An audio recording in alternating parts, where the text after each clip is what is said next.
Yo, yo, yo, guys, what's up? Today's community service day. We're gonna be painting, we're gonna be raking, we're gonna be nursing homing. Woo! Alright, today we're talking about polygons. What's a polygon? A polygon is a figure that has many angles. So here are some polygons here. Okay, and then these are not polygons. They have this little internal thing here. We got an X over here. We got a curve. You can't have curvy. It all has to be straight. Notice some of these angles are in, some of them are pointed out.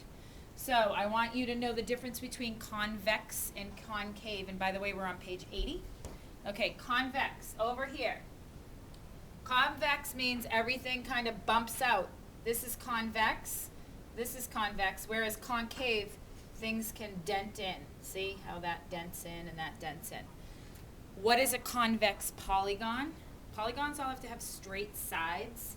So a convex polygon has no internal dents. So this is not a convex polygon because it's internally dented. Everything has to be like bumped out. So I didn't draw the lines very straight, but this would be a convex polygon. You need to write the definitions of polygon, convex, polygon. You can write what's in the book, or you can write my little version of it of no internal dents, okay? So none of these are convex polygons. The only two convex I have are this one and this one. Okay, so polygons have names. If a polygon is a three-sided polygon, it's called a triangle. Four-sided is quadrilateral. God bless you, Jackie. Ooh, Jackie sneezed in the middle of a video. That sounds like a good question. Five polygon sides, is a pentagon. 8 sides is like an octopus or an octagon. 10 sides is a decagon. And then n sides is an n-gon. So if we have 15 sides, we can call it a 15-gon. Okay? All right, so naming a polygon.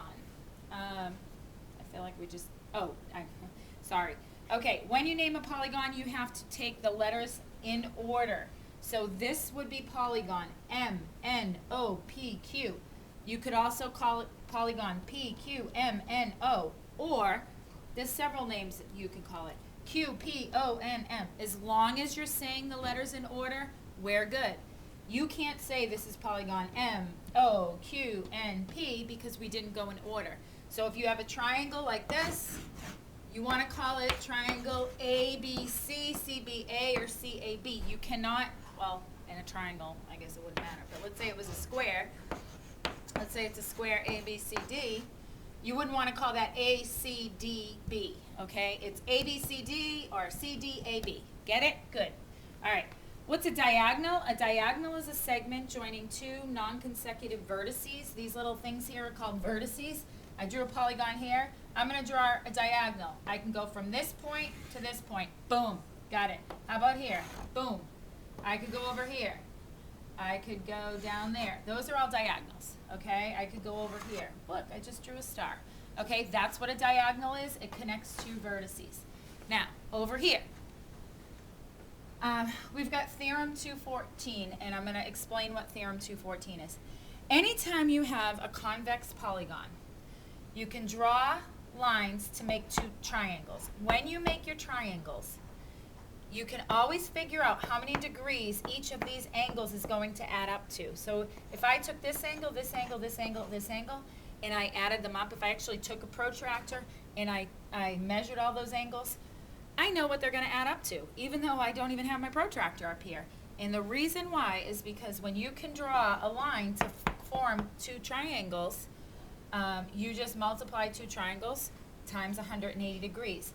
The theorem states that it's always going to be 2 less than the amount of sides. So if you want to figure out how many degrees this is going to be, you're going to count up your sides. 1, 2, 3, 4. Subtract 2.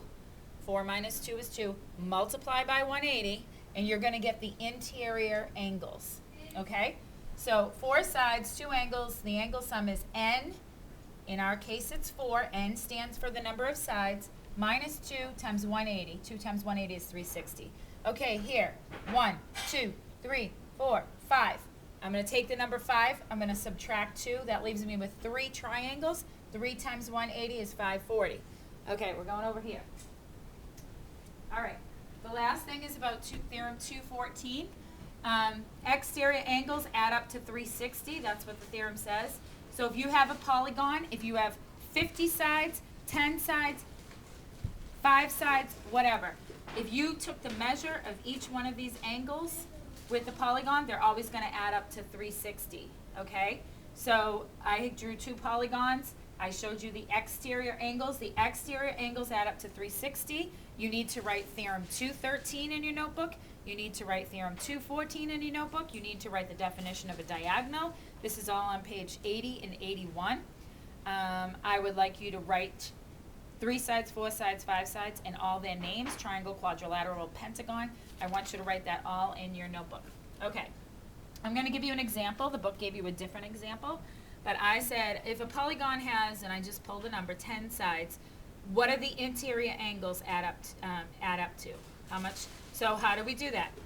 N is 10 minus 2. 10 minus 2 is 8. 8 times 180, 1440, boom. Okay, exterior angles equal 360. I already know that because I told you what theorem 214 says.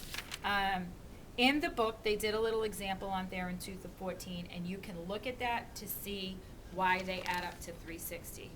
But that is all it for now. I will put those proofs on that I told you. And the key word is yellow hair. Do you like it? This is actually Caitlin. She's had this since she was like 5. Bye.